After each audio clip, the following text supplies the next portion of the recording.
मथुरा सांसद हेमा मालिनी का कद दुनिया जानती है, लेकिन कांग्रेस के राज्यसभा सांसद रणदीप सुरजेवाला ने उनके लिए जो कहा वो बदतमीजी की हदें पार करने वाला है। इससे पहले सुप्रिया श्रीनेत ने कंगना के बारे में निहायत ही घटिया टिप्पणी की।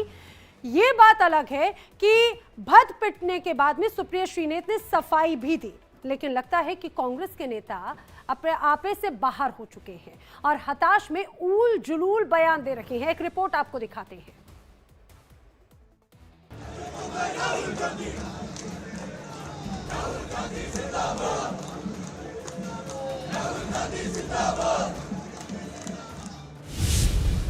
मोहब्बत की दुकान, नफरती सामान।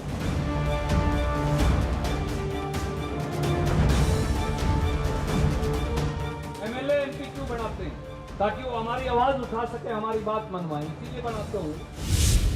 ढीला कैरेक्टर, डर्टी पिक्चर। वो कहते हैं कि मंडी की जो लड़कियां हैं उनके भाव क्या चल रहे हैं। टारगेट क्यों करते हैं आप उनसे पूछिए ना, because we are very popular, we are famous. Congress कितनी कड़वी।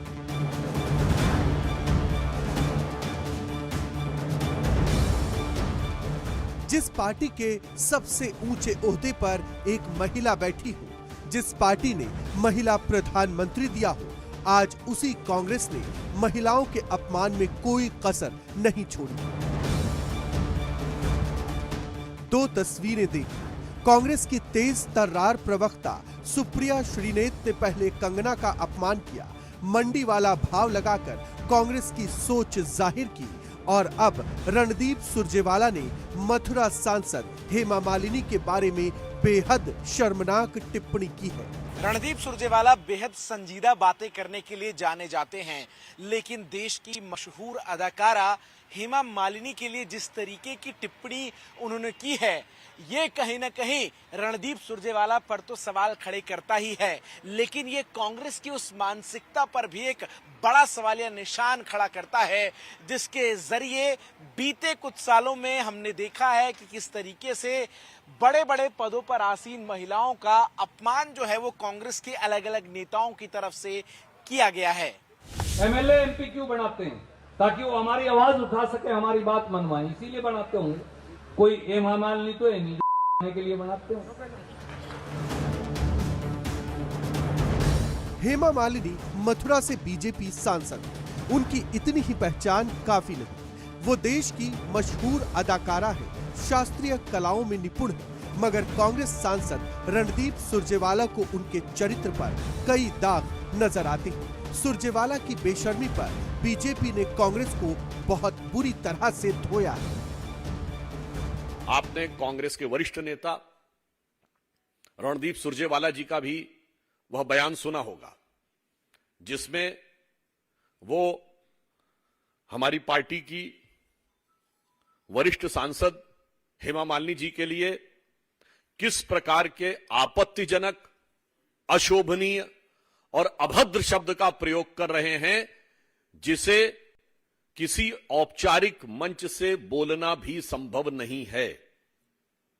यह भारत की राजनीति में कांग्रेस पार्टी के द्वारा महिलाओं के प्रति अवमानना की एक नई निम्नता है। हेमा मालिनी एक बार फिर से मथुरा से चुनावी मैदान में, आज उन्होंने नामांकन भी दाखिल किया। इस दौरान हेमा मालिनी ने सुरजेवाला के बयान पर तीखी प्रतिक्रिया दी और कहा कि ऐसे लोगों को प्रधानमंत्री मोदी से सीखना चाहिए। टारगेट क्यों करते हैं आप उनसे पूछिए ना, because we are very popular, we are famous, and so target उन्हीं पर किया जाता है जो नाम वाले हैं ना, जो नाम नहीं है किसी के, उसको टारगेट करके फायदा गया उनका। आई थिंक उन लोगों को हमारे प्रधानमंत्री जी से सीखना चाहिए, अब महिलाओं का कितना सम्मान करना चाहिए, कैसे सम्मान वो करते हैं ऐसा वो लोग भी करें, अच्छा रहेगा। रणदीप सुरजेवाला कोई पहले व्यक्ति नहीं है जिन्हें महिलाओं के कैरेक्टर में खोट नजर आता हो। इससे पहले आपको याद होगा कांग्रेस प्रवक्ता सुप्रिया श्रीनेत ने मंडी से बीजेपी प्रत्याशी कंगना रनौत के बारे में कितनी भद्दी बातें सोशल मीडिया पर लिखी थी। ये ट्वीट याद है ना आपको? जरूर याद होगा। ज्यादा दिन बीते नहीं है जब सुप्रिया श्रीनेत के हैंडल से इंस्टाग्राम पर कंगना की मॉडलिंग की तस्वीर डालकर लिखा गया था कि मंडी में क्या भाव चल रहा है। सुप्रिया श्रीनेत की इस हरकत से भारी बवाल मच गया था। किसी भी महिला को अपमानित करना, उसके सेक्सुअलाइज करना, और खासकर सबसे ज्यादा जो मुझे दुख हुआ है वो जो मंडी, जिसे छोटा काशी कहा जाता है, पूरे विश्व में छोटे काशी के नाम से प्रसिद्ध है, जहाँ पे ऋषि पराशर से लेकर ऋषि मार्कंडेय जी ने तपस्या की है, उसके बारे में इतनी भद्दी टिप्पणी, तो हम सब मंडी वासी जो हैं वो बहुत ही कष्ट हमें हुआ है इस चीज को लेकर। मेरे फेसबुक और इंस्टाग्राम अकाउंट का एक्सेस कई लोगों के पास है। उसमें से किसी एक व्यक्ति ने आज एक बेहद घृणित और आपत्तिजनक पोस्ट की। मुझे जैसे ही पता चला, मैंने सर्वप्रथम उस पोस्ट को डिलीट किया, क्योंकि जो कोई भी मुझे जानता है वो अच्छी तरह से जानता है कि मैं कभी भी किसी भी महिला के खिलाफ व्यक्तिगत भद्दी और भोंदी टिप्पणी कर ही नहीं सकती हूं। मैं इसकी घोर विरोधी हूं। मैं किसी भी सूरत में सार्वजनिक जीवन में भद्दी भोंदी व्यक्तिगत टिप्पणियों के खिलाफ हूं। न मैंने ऐसा कभी किया है और न मैं कर सकती हूं। ये जो इतनी अभद्र टिप्पणी करी गई है इस देश की एक बेटी पर, एक महिला पे, इसके लिए कांग्रेस पार्टी को माफी मांगनी चाहिए। कांग्रेस पार्टी के शीर्ष नेतृत्व को माफी मांगनी चाहिए। ये दिखाता है कि कांग्रेस पार्टी की असल मानसिकता क्या है, कि वो एक महिला विरोधी पार्टी है। स्वयं श्रीमती सोनिया गांधी जी माता स्वरूपा हैं, एक पुत्री की माता हैं, और इतनी ज्यादा अभद्र टिप्पणी और इतनी अभद्र भाषा का प्रयोग करा है, मुझे लगता है उनकी आत्मा भी उनको कचोटती तो होगी ही। शीर्ष नेतृत्व को माफी मांगनी चाहिए। इंदिरा गांधी, सोनिया गांधी, प्रियंका गांधी कांग्रेस के बड़े सम्मानित नेताओं में से एक है, तो क्या दूसरे दलों की महिलाओं नेताओं का कोई सम्मान नहीं है? हाल ही में कांग्रेस के कई सारे बड़े नेताओं के चाल, चरित्र और बोल कांग्रेस को खुद ही मुश्किल में डाल रहे हैं।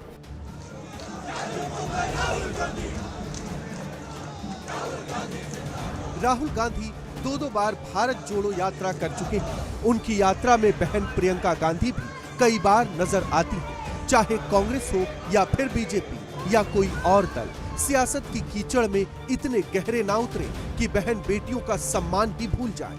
विरोधियों से मतभेद गलत नहीं है, मगर महिलाओं का सम्मान हर हाल में करना ही चाहिए। वजूद की लड़ाई लड़ रही कांग्रेस को बहुत फूंक फूंक कर कदम आगे बढ़ाना होगा। कहीं ऐसा ना हो कि परिवार में सिर्फ परिवार ही बच जाए। Bureau report, India daily live. तो चुनाव का वक्त है। अब ऐसे में जिस तरह से बयानबाजियों का दौर देखने को मिल रहा है, लेकिन इस दौरान जो भाषाई मर्यादाएं तार-तार हो रही हैं, वो कहीं ना कहीं कांग्रेस को मुसीबत में डाल सकती है। सीधे रुक कर लेते हैं। मेरे साथ में मेरे साथी तुषार श्रीवास्तव इस समय जुड़ रहे हैं और वैभव परमार दिल्ली से इस समय हमारे साथ में है। तुषार, सबसे पहले आप ही का रुख करना चाहूंगी। जिस तरह से बार बार कांग्रेस की तरफ से ये नारा दिया जाता है मोहब्बत की दुकान, लेकिन अब वही मोहब्बत की दुकान कहीं ना कहीं अभद्र शब्दों की दुकान बनती नजर आती है। चुनाव के पहले ये शब्द, ये बयान कहीं ना कहीं मुसीबत में कांग्रेस के नेताओं को डालते हुए नजर आते हैं। आप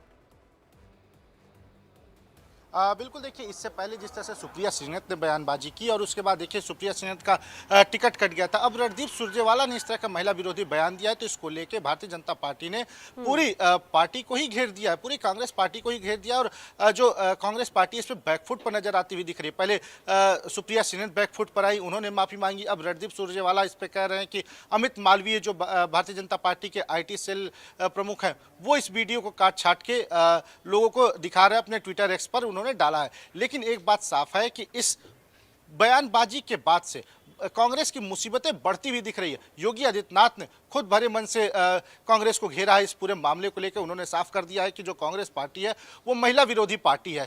तो ऐसे में अब देखना होगा कि अब कांग्रेस इस तरह के लोगों से कैसे अपने आप को बचा पाएगी, क्योंकि बार बार चुनाव का समय है और चुनाव में एक एक शब्द नाप और तौल के बोलना चाहिए। और ऐसे में इस तरह की बयानबाजी, इस तरह के वीडियो, इस तरह की जो सुप्रिया श्रीनेत की जो ट्वीट आ रहे हैं सामने आए थे, रणदीप सुरजेवाला के जो ट्वीट सामने आ रहे हैं, तो ऐसे में कहीं ना कहीं ये बात साफ हो रही है कि कांग्रेस बौखलाई हुई है। और यही वजह है कि कांग्रेस को पहले से ये आभास हो गया है कि उसको हार का सामना करना पड़ सकता है। तुषार, यही आरोप जो है बीजेपी की तरफ से लगाया जा रहा है कि ये जो शब्द है कांग्रेस के वो हताशा को दर्शाते हैं, ये बीजेपी नेता कह रहे हैं। वैभव का मैं रुक कर लेती हूँ। वैभव, पहले सुप्रिया श्रीनेत, उनके निशाने पर हमने देखा किस तरह से कंगना रनौत थी, वो भी फिल्म बैकग्राउंड से आती हैं। अब इस तरफ रणदीप सुरजेवाला का बयान, हेमा मालिनी वो भी फिल्म बैकग्राउंड से आती हैं।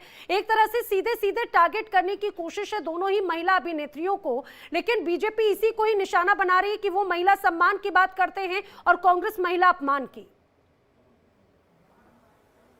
बिल्कुल रहना। और देखिए, हर क्षेत्र से अगर लोकसभा में भी कोई उम्मीदवारी करता है या राज्यसभा में भी कोई सांसद चुन के जाता है तो हर नारी का, हर महिला का अपना सम्मान है, अपनी अस्मिता है और किसी पे भी तीखा टिप्पणी करना कहीं ना कहीं बहुत अपमानजनक होता है। चुनाव आयोग ने सुप्रिया श्रीनेत को भी नोटिस दिया। ये कहना मुश्किल होगा बिल्कुल कि देखिए सिर्फ कांग्रेस के ही नेता जो है महिलाओं पर अपमानजनक टिप्पणी करते हैं। हमने कई बीजेपी नेताओं के भी विवादित बयान पिछले कई दशकों में देखे हैं। ऐसे में ये कहने वाली बात होगी कि देखिए सिर्फ एक पार्टी इस तरीके से विवादित टिप्पणी करती है। दिलीप घोष जो कि बंगाल के बड़े नेता हैं, उन्होंने भी विवादित बयान दिया था, जिसके बाद चुनाव आयोग ने दोनों को नोटिस दिया। हरियाणा के कैथल में रणदीप सिंह सुरजेवाला जो कि न सिर्फ प्रवक्ता हैं बल्कि महासचिव हैं और वो इस तरीके का बयान देते हैं महिला के खिलाफ, जो कि एक बड़ी एक्ट्रेस है, एक अदाकारा है, उनके खिलाफ बयान देना अपने आप में दिखाता है कि कांग्रेस कहीं ना कहीं एक बैकफुट पर खेलते हुए एक कुछ लोगों को साधने के लिए इस तरीके का बयान तो दे देती है। लेकिन ये जमाना सोशल मीडिया का है, आपका एक बयान चुटकियों में वायरल हो जाता है, चाहे वो विवादित हो या फिर किसी की तारीफ करने वाला हो। तो ये समझना होगा तमाम जितनी भी पार्टी हैं, जितने भी क्षेत्रीय दल हैं, चाहे पक्ष की हो विपक्ष की हो, कि आपको किसी भी तरीके से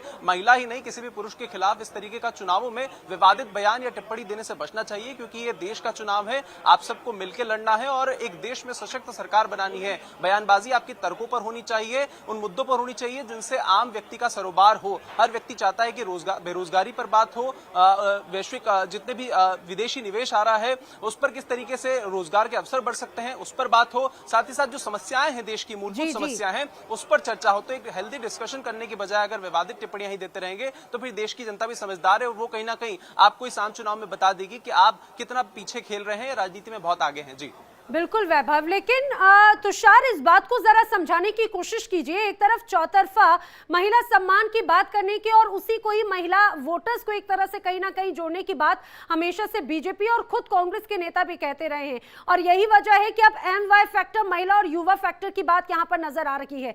लेकिन कांग्रेस के सीनियर लीडर्स, कांग्रेस के जो सीनियर प्रवक्ता रखे हैं, उनकी तरफ से ये बयान अगर सामने आते हैं तो कहीं ना कहीं प्रश्न चिन्ह खड़ा होना लाजमी है।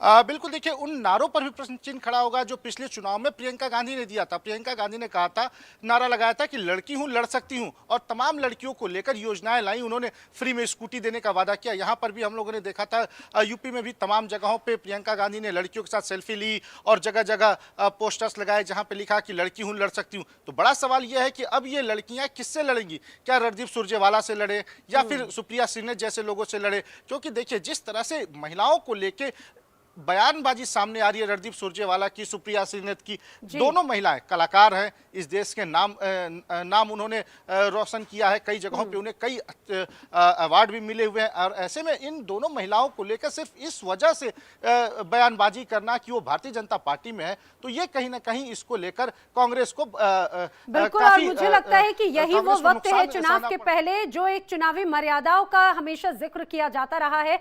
आखिर वो आचार संहिता चुनाव में दौरान, भाषा के दौरान इस्तेमाल की जाने वाले शब्दों पर क्यों नहीं होती?